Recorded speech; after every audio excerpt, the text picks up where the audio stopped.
এদেরই আমরা মারওয়ারি বলি, রাজস্থান থেকে আগত যারা। এটা কিন্তু মাথায় রাখা দরকার, এদের যে নেটওয়ার্ক উত্তর ভারত জুড়ে পূর্ব ভারত জুড়ে মারওয়ারিদের যে নেটওয়ার্ক, সেটা কিন্তু যে মোগল আমল থেকে তৈরি হয়েছিল।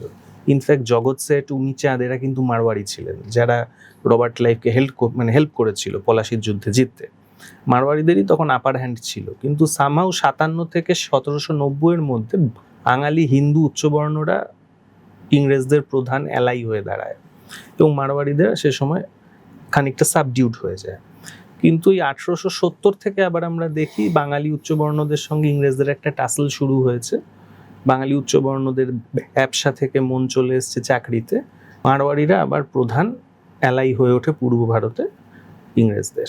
1890-তে মোস্ট লাইকলি গন্ধ বণিকদের কাছ থেকে গোয়েঙ্কাদের হাতে অনেক চলে যায় এবং তখন থেকে আস্তে আস্তে আমরা জানি 47-এই প্রায় পুরো ব্যবসা মারওয়ারিদের অন্তর্গত হয়ে গেছে।